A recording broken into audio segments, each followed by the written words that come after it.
Hello बच्चों, स्वागत है आपका हमारे आज के इस नए वीडियो में। आज हम बात करेंगे क्लास 12th के लिए जो हिंदी के आपके इम्पोर्टेंट क्वेश्चन है 2026 एग्ज़ाम के लिए।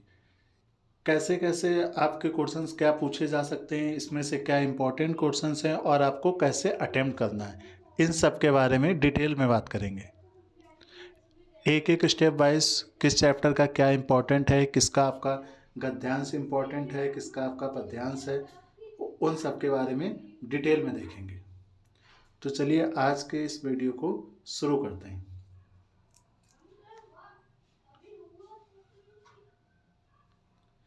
देखिए, सबसे पहले जो हमारा है, इसमें हम गद्य, पद, कहानी, निबंध और प्रार्थना पत्र, इसमें जो भी आपका इम्पोर्टेंट प्रार्थना पत्र है या जो भी निबंध है जिसकी 2026 में आने की पॉसिबिलिटी सबसे ज़्यादा है, उनके बारे में हम डिस्कस करने वाले हैं।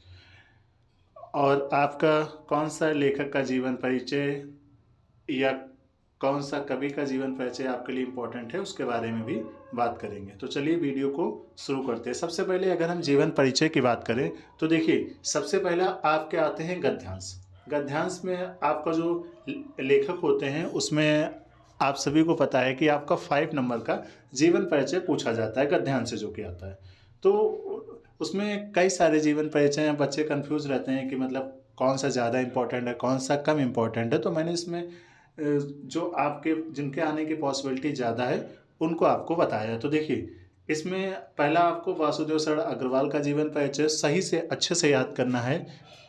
इनका जन्म कब हुआ था और इनकी जो रचनाएं हैं, मेन चीज़ आप जो है रचनाओं के ऊपर ज़्यादा ध्यान दीजिएगा, क्योंकि कई बार बच्चों का क्या होता है कि रचनाओं में कंफ्यूज हो जाते हैं, एक लेखक की रचनाएं दूसरे लेखक में लिख देते हैं।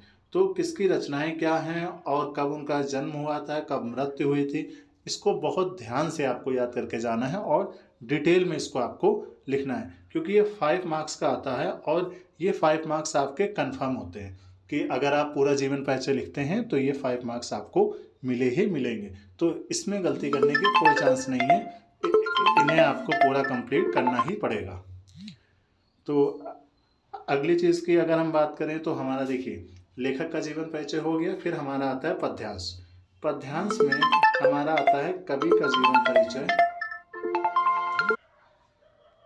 गद्यांश के बाद जो आपका जीवन परिचय आता है वो कवि का जीवन परिचय आता है। अब देखिए, क्लास 12th में पद्यांश में बहुत से चैप्टर्स हैं और उसमें हर चैप्टर में कवि का जीवन परिचय दिया गया है। जीवन परिचय के साथ साथ इसके लिए आपका साहित्यिक परिचय बहुत इम्पोर्टेंट है। साहित्यिक परिचय बहुत ज़्यादा इम्पोर्टेंट है, इसलिए इसमें आप याद रखिएगा जयशंकर प्रसाद और महादेवी वर्मा, इन दोनों का जीवन परिचय। और जीवन परिचय आपको बहुत शॉर्ट में याद करना है, ध्यान रखिएगा जीवन परिचय शॉर्ट में होना चाहिए। आपको साहित्यिक परिचय पर ज़्यादा फोकस करना है, क्योंकि इसमें आपको मोस्ट ऑफ द साहित्यिक परिचय ही पूछा जाता है। आपको हेडिंग भी यही लिखी हुई मिलेगी कि आप जो है किसी एक कवि का साहित्यिक परिचय लिखिए तथा उसकी रचनाओं को लिखिए। तो वही चीज़ इसमें भी ध्यान रखिएगा, साहित्यिक परिचय आपको बहुत अच्छे से याद करना है और साथ में उनकी रचनाएं भी याद करनी है। आगे हम देखते हैं, आगे आपसे कहानी और खंड काव्य से रिलेटेड क्वेश्चंस को पूछा जाता है।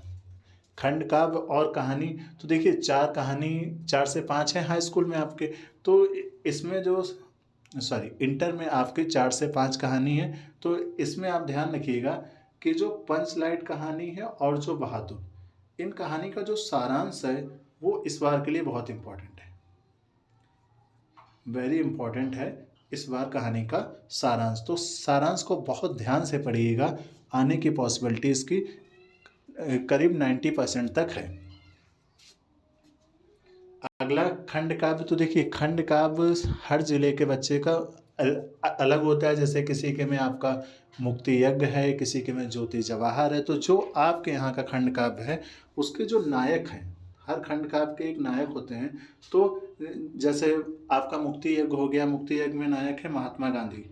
तो आपको इनका क्या याद करना है, चरित्र चित्रण। उसी तरीके के जो भी आपके में नायक हैं उनका आपको क्या याद करना है, चरित्र चित्रण याद करना है। ये भी क्वेश्चंस कंफर्म है और आप इसको याद कर लेंगे तो आपको फुल मार्क्स मिल जाते हैं। अगला हमारा टॉपिक है गद्यांश और पद्यांश, जिसमें आपको गद्यांश के नीचे और पद्यांश दोनों में नीचे आपको कुछ क्वेश्चंस दिए होते हैं और उनके आपको आंसर्स लिखने होते हैं, जिसमें पहला क्वेश्चन ज़्यादातर यही देखने को मिला है कि गद्यांश या पद्यांश के लेखक और कवि का नाम बताइए। तो इसके लिए भी देखिए, वैसे तो सारे चैप्टर्स आपको पढ़ने चाहिए, लेकिन अभी रिवीजन का टाइम है, क्योंकि अब आपका पूरा साल लगभग निकल गया है और 1 से 1.5 महीना बचा है, तो इसमें आप जो है रिवीजन करेंगे। तो रिवीजन के लिए जो इम्पोर्टेंट चैप्टर है वो आपका गद्यांश के लिए first chapter and third chapter. First chapter और थर्ड चैप्टर्स में आपको क्या करना है कि जितने भी गद्यांश हैं उनको अच्छे से रिवाइज करना है और उनके लिखे हुए क्वेश्चंस की प्रैक्टिस भी करनी है। साथ ही साथ अगर आपके पास टाइम बच जाता है तो इसके अदर भी आप देख सकते हैं, लेकिन एग्जाम के हिसाब से पॉसिबिलिटी ये है कि इन दोनों चैप्टर्स में से किसी एक चैप्टर का गद्यांश आपको मिल जाएगा। तो ये दोनों चैप्टर्स आपके लिए इम्पॉर्टेंट हैं। और साथ में जो आगे आपको एमसीक्यू देखने को मिलते हैं, जब आप पेपर देखते हैं या आपकी मॉडल पेपर है तो उसमें आप देखते हैं शुरू में एमसीक्यू आते हैं। तो ये एमसीक्यू क्या होते हैं, इतिहास पे आधारित होते हैं। जैसे गद्यांश के एमसीक्यू आएंगे तो गद्यांश के इतिहास पर आधारित होंगे, इसमें कुछ कवि होंगी, कुछ इसमें लेखक होंगे और कुछ लेखक के नाम पूछे जाते हैं, कुछ पत्रिकाओं के नाम पूछे जाते हैं। इन सब चीज़ों को ध्यान रखिएगा। तो ये क्वेश्चंस पढ़ने का तरीका ये है कि आपकी बुक में या तो शुरू में दिए हैं वहाँ से आप पढ़ लीजिए, अदरवाइज आप क्वेश्चन बैंक ले लीजिए और उसमें शुरू में ही ये क्वेश्चंस आपको दिए जाते हैं। चूँकि ये एमसीक्यू पूछे जाते हैं तो बहुत जल्दी ये आप इनको 1 से 1.5 घंटे में जितने क्वेश्चंस दिए उनको आराम से पढ़ सकते हैं। आगे अगर हम बात करें पद्यांश की, तो देखिए पद्यांश में भी चैप्टर 1 और 3 आपके लिए क्या है, इम्पॉर्टेंट है। और इसके नीचे जो क्वेश्चंस दिए जाते हैं, देखिए गद्यांश में क्या होता है, थोड़ा सा इजी होता है जो नीचे क्वेश्चंस हैं उनके आंसर्स लिखना, लेकिन पद्यांश में क्या होता है कि थोड़ा सा टफ हो जाता है। टफ किस लिए हो जाता है, टफ इसलिए हो जाता है क्योंकि पद्यांश के केस में आपको पूरे का अर्थ पता होना चाहिए, उसी के बाद ही आप क्वेश्चंस को लिख सकते हो। तो पद्यांश के लिए ध्यान रखिएगा, चैप्टर फर्स्ट और चैप्टर थर्ड आपके लिए क्या है, इम्पॉर्टेंट है। आगे बढ़ते हैं तो आगे देखिए आपको संस्कृत साहित्य में आपको संस्कृत खंड देखने को मिलेगा। संस्कृत खंड में भी क्या पैटर्न है कि आपको संदर्भ सहित अर्थ लिखना होता है। पेपर में आपको संदर्भ सहित अर्थ लिखना होता है। ध्यान रखिएगा, ये क्वेश्चन हमेशा आता है और यही आपका पैटर्न भी है, तो बहुत ध्यान से इसको समझिए कि संदर्भ सहित अर्थ आपको लिखना है। अब कई सारे चैप्टर्स हैं, तो कई सारे चैप्टर्स में आपका अर्थ भी बहुत सारे हैं, लेकिन कुछ चैप्टर्स ऐसे हैं जिनको हमेशा एग्जाम में टारगेट किया जाता है। तो देखिए जैसे आपका हो गया संस्कृत भाषा महत्तम, ये चैप्टर का नाम है संस्कृत भाषा महत्तम। तो संस्कृत भाषा महत्तम में आपको जो भी 3 से 4 पैसेज दिए गए हैं, इनके अर्थ को बहुत ध्यान से आपको पढ़ना है, क्योंकि ये एग्ज़ाम के लिए बहुत ज़्यादा इम्पोर्टेंट है।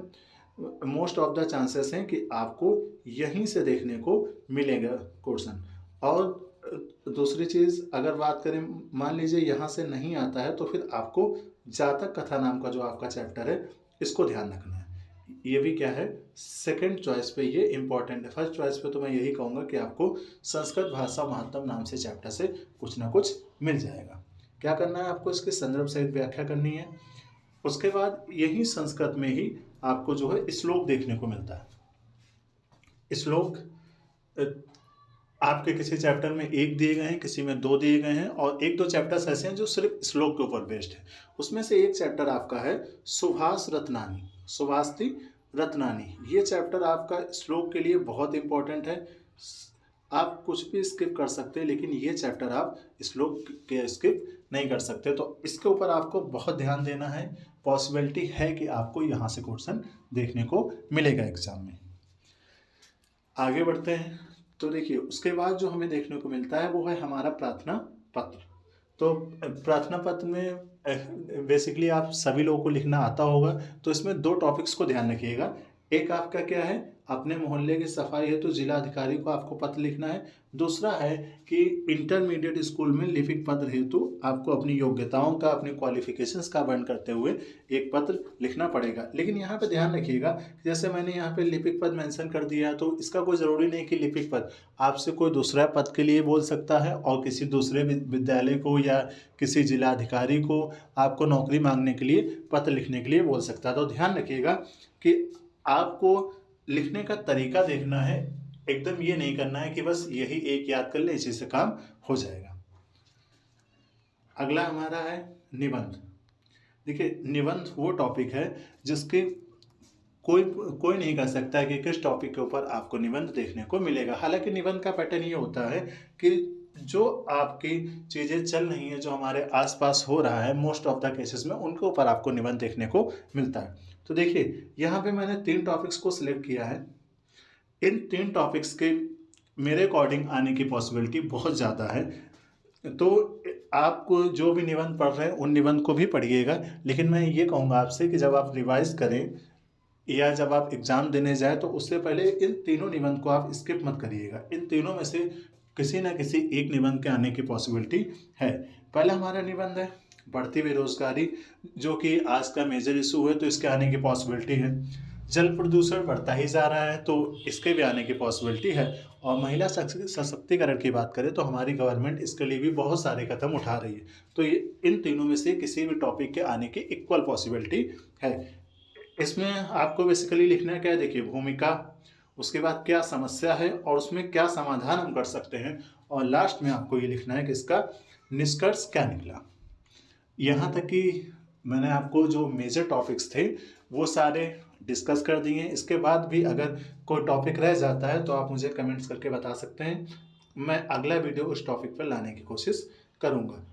और साथ ही साथ जो दूसरे सब्जेक्ट्स हैं उनके इम्पोर्टेंट वीडियो हैं, जो उनके इम्पोर्टेंट क्वेश्चंस हैं, उनका क्या पैटर्न रहेगा, कैसे आपको सॉल्व करना है, इस सब के लिए भी मैं इसके बाद इस पे वीडियो अपलोड करता रहूँगा। तो उसके लिए हमारे चैनल को सब्सक्राइब कर लीजिए, वीडियो को लाइक कर दीजिए, ताकि आने वाले वीडियो भी आप तक पहुँचे। और अगर वीडियो आपको अच्छा लगा है तो लाइक ज़रूर कीजिएगा।